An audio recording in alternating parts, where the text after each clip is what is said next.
ఒక ముఖ్యమంత్రి మాట మంత్రులు వింటలేరు, ముఖ్యమంత్రి మాట ఎమ్మెల్యేలు వింటలేరు అంటే ముఖ్యమంత్రి ఫెయిల్ అయినట్టే కదా, అడ్మినిస్ట్రేషన్ ఫెయిల్ అయినట్టే, ప్రభుత్వమే ఫెయిల్ అయినట్టు. ఒక ముఖ్యమంత్రి ఎట్లా చెప్తే అట్లా మంత్రులు వినాలి, ముఖ్యమంత్రి కోపం వస్తే మంత్రులు వణికిపోవాలి. ఇవాళ ఎట్లా పరిస్థితి, ప్రతిపక్ష పార్టీ వాళ్ళు రేవంత్ రెడ్డిని తిడితే, రేవంత్ రెడ్డిని విమర్శిస్తే, రేవంత్ రెడ్డి పైన బూతులు మాట్లాడినా కూడా ఇవాళ కాంగ్రెస్ పార్టీలో ఉన్న ఎమ్మెల్యేలు, ఎంపీలు, మంత్రులు, ఎమ్మెల్సీలు నోటికి ప్లాస్టర్ వేసుకుని కూర్చోవాల్సినటువంటి పరిస్థితి వస్తుంది కదా. ఒక ముఖ్యమంత్రిని ప్రతిపక్షం వాళ్ళు విమర్శిస్తే, తిడితే ఎట్లీస్ట్ అధికార పార్టీ వాళ్ళు ప్రతిపక్షం వాళ్ళు ముఖ్యమంత్రిని పట్టుకొని మాట్లాడుతున్నటువంటి మాటలను ఖండిస్తలేరు. అప్పట్లో కేసీఆర్ ముఖ్యమంత్రి ఉన్నప్పుడు, కాంగ్రెస్ ప్రతిపక్షం ఉన్నప్పుడు కాంగ్రెస్ పార్టీలకి ఎవరైనా కేసీఆర్ని తిట్టుడుతోటే కేసీఆర్ పార్టీలో ఉన్నటువంటి ఎమ్మెల్యేలు, కేసీఆర్ పార్టీలో ఉన్నటువంటి స్పోక్స్ పర్సన్స్ బయటకు వచ్చి కాంగ్రెస్ వాళ్ళని పొల్లు తిట్టేది. మా బాస్నే తిడతారా, మా ముఖ్యమంత్రి కేసీఆర్ని తిడతారా, మీరేంది మీ కథ ఏందని చెప్పి బీఆర్ఎస్ వాళ్ళు తిట్టేది. ఇప్పుడు కాంగ్రెస్ నోరు అసలు తెరిచే పరిస్థితి లేదు. రేవంత్ రెడ్డిని బీజేపీ వాళ్ళు, బీఆర్ఎస్ వాళ్ళు పొల్లు తిడుతున్నా కూడా ఒక్క మంత్రి మాట్లాడాడు. ఒక ఎమ్మెల్యే, మంత్రో, ఎమ్మెల్సీయో, ఒక ఎంపీఓ బయటకు వచ్చి మా ముఖ్యమంత్రి రేవంత్ రెడ్డిని ఎట్లా తిడతారు మీరు, బీఆర్ఎస్ గవర్నమెంట్ ఉన్నప్పుడు మీరు ఏం చేసిరు, బీఆర్ఎస్ గవర్నమెంట్ ఉన్నప్పుడు అవినీతి జరిగింది, అక్రమాలు జరిగినాయి, మీరు ఫోన్ ట్యాపింగ్ చేసిరు, అది చేసిరు, ఇది చేసిరు, ఏమన్నా మాట్లాడాలి? ఏం లేదు, తుస్సు, ఏం మాట్లాడలేదు. పాపం నేను నిజం చెప్తున్నా, స్టార్టింగ్ నుండి ఇప్పటిదాకా రేవంత్ అన్న కష్టపడుతూనే వస్తున్నాడు. ఈ కాంగ్రెస్ని ఇంకా నెట్టుకుంటూ వస్తుంది రేవంత్ అన్న. రేవంత్ అన్న చెప్పినట్టు ఏ మంత్రి వింటలేడు, రేవంత్ అన్న చెప్పినట్టు ఏ ఎమ్మెల్యే వింటలేరు. నిజంగా చాలా ఇబ్బంది అనిపిస్తుంది ఇవన్నీ చూస్తుంటే. ప్రభుత్వం ఇంత ఫెయిల్యూరా, 2.5 సంవత్సరాలలో ప్రభుత్వం పైన ఘోరమైనటువంటి వ్యతిరేకత వచ్చింది. మామూలు వ్యతిరేకత కాదు, భయంకరమైన వ్యతిరేకత. ఇప్పటికిప్పుడు ఈ తెలంగాణ రాష్ట్రంలో ఎన్నికలు వస్తే కాంగ్రెస్ పార్టీకి 27 సీట్లు వచ్చే పరిస్థితి ఉందట. 27 ఏంది కథ? 63తో ప్రభుత్వం ఏర్పడి 27-23 సీట్ల కాంగ్రెస్కి ఇప్పటికిప్పుడు అధికారంలోకి వస్తే, అండ్ ఇప్పటికిప్పుడు ఎన్నికలు వస్తే కాంగ్రెస్ అధికారంలోకి వచ్చిన దగ్గర నువ్వు ఇప్పటిదాకా మొత్తం రేవంత్ అని నెట్టుకుంటూ వస్తున్నాడు. జూబ్లీ హిల్స్ ఉప ఎన్నికలో రేవంత్ అన్న ప్రచారం పోయే కదా ఆయన గెలిచింది. నవీన్, సికింద్రాబాద్ కంటోన్మెంటు, రియాలిటీ మాట్లాడుకుందాం. సర్పంచ్ ఎన్నికలు, మున్సిపల్ కార్పొరేషన్ ఎన్నిక, ఇవన్నీ మాట్లాడుకుందాం. పార్లమెంట్ ఎన్నికలు, రేవంత్ రెడ్డి గ్రౌండ్లో తిరిగి ప్రచారం చేయబట్టే కదా. మీకు విషయం తెలియదు, రేవంత్ రెడ్డి పాపం ఆయన హార్వర్డ్ యూనివర్సిటీకి పోయిండు చదువుకోనికి. పోతే కాంగ్రెస్ పార్టీ మంత్రుల పర్ఫార్మెన్స్ లేదు, పోయి ఇంటికాడ కూర్చున్నారు. మున్సిపల్ కార్పొరేషన్ ఎన్నికలల్లో రేవంత్ రెడ్డికి అర్థమైపోయింది, వీళ్ళు ఎట్లయినా ఈ మున్సిపల్ కార్పొరేషన్ ఎన్నికలలో కాంగ్రెస్ పార్టీ ఓడిపోయింది అనుకో, మంత్రులందరూ రేవంత్ రెడ్డి మీద నెడతారు. సార్ మేమేం చేయాలి, ముఖ్యమంత్రి లేడు, మేమేం తిరగాలి, ముఖ్యమంత్రి వచ్చేమన్నా తిరిగితే నడుస్తుంది, ముఖ్యమంత్రి తిరిగింది మేమేం చేస్తాం, ఆయన చదువుకుంటున్నాడు, హార్వర్డ్ యూనివర్సిటీ పోయిండు, మంత్రులను మేము తిరగాలంటే మా నియోజకవర్గాలలో మేము తిరుగుతాం కానీ పక్క నియోజకవర్గం మేమేందుకు పోతాం, పక్క జిల్లాలలో మేమేం చేస్తామని చెప్పి మంత్రులు రేవంత్ రెడ్డి పైన నెడతారేమో అనుకొని రేవంత్ అన్న హుటాహుటిన హార్వర్డ్ నుండి వచ్చిండు తెలంగాణకు వచ్చి పాపం 7 రోజులు భారీ సభ పెట్టిండు. అంటే ఏదున్నా రేవంత్ రెడ్డిగా స్టార్టింగ్ నుండి పాపం రేవంత్ రెడ్డి అని రేవంత్ రెడ్డిని బదనాం చేశారు. ఇదే కాంగ్రెస్లో ఉన్న లీడర్లు. ఓపెన్ రియాలిటీ మాట్లాడుతున్నా. అంటే అట్లనే రేవంత్ రెడ్డి ఏం చేయలేదంటే రేవంత్ అన్న కూడా మస్తు చేసిండు.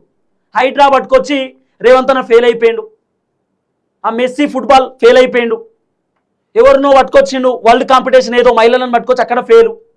రేవంత్ అన్న కూడా ఫెయిల్యూర్కి one of the reason, main reason. కానీ మంత్రులు కూడా రీజనే. రేవంత్ అన్న చెప్పినట్టు అట్లీస్ట్ మంత్రులు వినరాట. ఆఖరికి ఇప్పుడు ఢిల్లీ అధిష్టానం ఏమంటారు, మీనాక్షి నటరాజన్ మేడం రేవంత్ రెడ్డి వాళ్ళ ఇంటికి పోయి మీటింగ్ పెట్టిందట. పీసీసీ అధ్యక్షుడు మహేష్ కుమార్ గౌడ్ వీళ్ళని తీసుకుపోయి రేవంత్ రెడ్డిని అడిగిరట క్వశ్చన్, మీనాక్షి మేడం అసలు ఈ ఎమ్మెల్యేలు మంత్రులు ఎవరిపైన అసంతృప్తి, ఎవరిని తిడుతురు, వాళ్ళు ఎవరిని ప్రశ్నిస్తురు, సొంత ప్రభుత్వాన్ని ఏ ఎమ్మెల్యే ప్రశ్నిస్తాడా, సొంత ప్రభుత్వాన్ని ఏ మంత్రి అయినా ప్రశ్నిస్తాడా, ఏ ఎమ్మెల్సీ అయినా ప్రశ్నిస్తాడా? కానీ కాంగ్రెస్లో సొంత ప్రభుత్వాన్ని ప్రశ్నిస్తున్నారు. 10 సంవత్సరాలు బీఆర్ఎస్ గవర్నమెంట్ని చూసినాం. 10 సంవత్సరాల బీఆర్ఎస్ గవర్నమెంట్లో ఒక్కసారైనా కేసీఆర్ని సొంత గవర్నమెంట్లో ఉన్నటువంటి లీడర్లు ప్రశ్నించంగా చూసినామా? కాంగ్రెస్లో సొంత ఎమ్మెల్యేల రేవంత్ రెడ్డిని విమర్శిస్తారు, సొంత ఎమ్మెల్యేల రేవంత్ రెడ్డిని ప్రశ్నిస్తారు. ఇదంతా విచిత్రం అనిపిస్తలేదా? ఇంకా విచిత్రం ఏంది, అధికార పార్టీలో ఉన్నటువంటి లీడర్లే ప్రతిపక్షానికి పోతురు. జీవన్ రెడ్డి అధికార పార్టీ లీడరు, ఆయన నచ్చక ప్రతిపక్షాన్ని వేయండు. కారణం ఏంది? రేవంత్ రెడ్డే.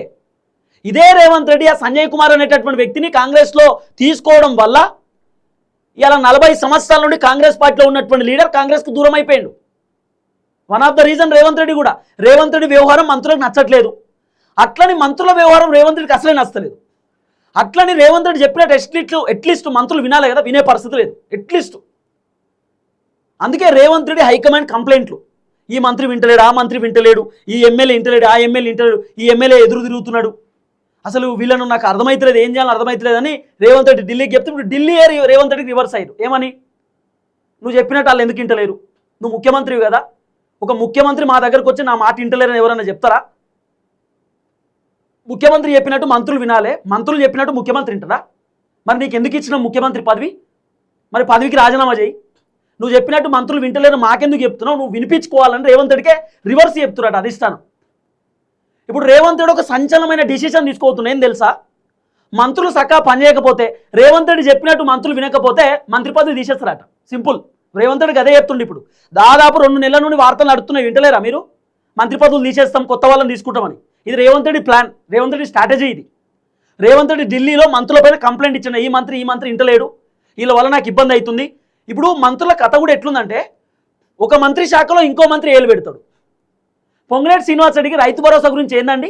పొంగులేటి శ్రీనివాస్ రెడ్డి రెవెన్యూ శాఖ. పొంగులేటికి రైతు భరోసా గురించి ఏమవసరం? పొంగులేటి శ్రీనివాస్ ఏమన్నా డిప్యూటీ ముఖ్యమంత్రి, వ్యవసాయ శాఖ మంత్ర, ఆయనకి ఏమవసరం? రైతు బంధు గురించి అందరూ మాట్లాడతారు. వివేక్ వెంకటస్వామి మాట్లాడతాడు, పొంగులేటి మాట్లాడతారు, అందరూ.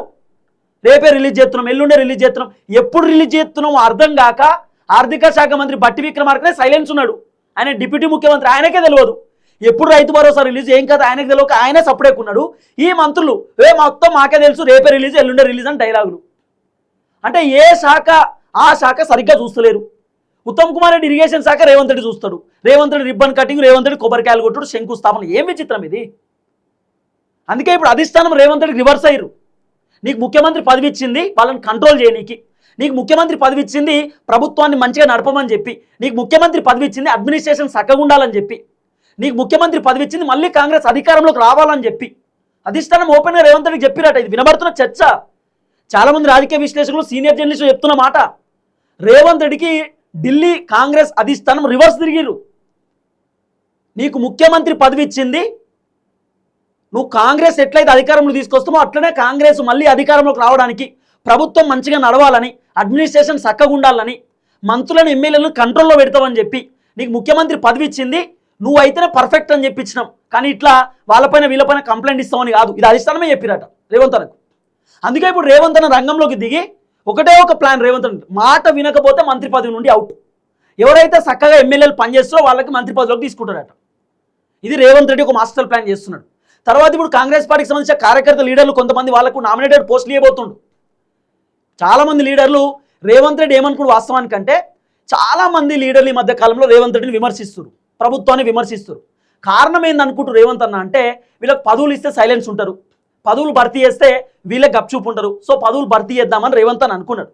కానీ పదవులు భర్తీ చేయడం కాదు, ఇది చేయి దాటిపోయారు.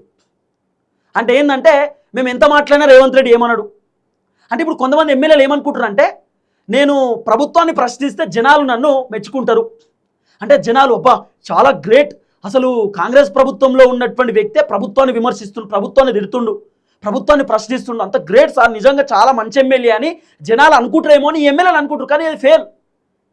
సొంత ప్రభుత్వాన్ని తిడితే, సొంత ప్రభుత్వాన్ని విమర్శిస్తే ప్రభుత్వానికి చెడ్డ పేరు వస్తుంది కదా. రేవంత్ రెడ్డి చాలాసార్లు ఎమ్మెల్యేలకు చెప్పినాడు, సీక్రెట్ మీటింగ్లు పెట్టుకోవద్దు, ప్రభుత్వాన్ని విమర్శించవద్దు, ప్రభుత్వం పైన కోప్పడొద్దు, మీకు ఏమైనా కోపాలు తాపాలు ఉంటే నాతో చెప్పండి, మంత్రులతో చెప్పండి, మీనాక్షి మేడంకి చెప్పండి, మహేష్ అన్నకి చెప్పండి, లేకపోతే హైకమాండ్కి చెప్పండి అని చెప్తే కూడా వినే పరిస్థితి లేదు. ఎమ్మెల్యేల మంత్రులు ఉల్టా మాట్లాడు, రేవంత్ రెడ్డి చెప్పినట్టు వినరు, రేవంత్ రెడ్డి చెప్పింది ఫాలో గారు. ఆఖరికి రేవంత్ రెడ్డి ఢిల్లీకి పోతే రేవంత్ రెడ్డికే ఢిల్లీ రివర్స్ అయ్యారు. నువ్వు మాకెందుకు కంప్లైంట్ ఇస్తున్నావు, ఏమన్నా ఉంటే నువ్వే చూసుకో. మంత్రులు చెప్పినట్టు అంటే నువ్వు చెప్పినట్టు మంత్రులు వినాలే. కొంతమంది మంత్రులకు సరే నువ్వు చేసేటటువంటి విధానం నచ్చకపోతే వాళ్ళు నీకు ఏమైనా సజెషన్స్ ఇస్తే ఆ సజెషన్స్ని మార్చుకో, కానీ నువ్వు ఇష్టానుసారంగా వ్యవహరించవద్దు, మంత్రులు ఇష్టానుసారంగా వ్యవహరించవద్దు, కంట్రోల్ చేయమని రేవంత్ రెడ్డికే చెప్తారు అధిష్టానం. రేవంత్ అని చెప్పినట్టు వాళ్ళు కంట్రోల్ అవుతలేరు.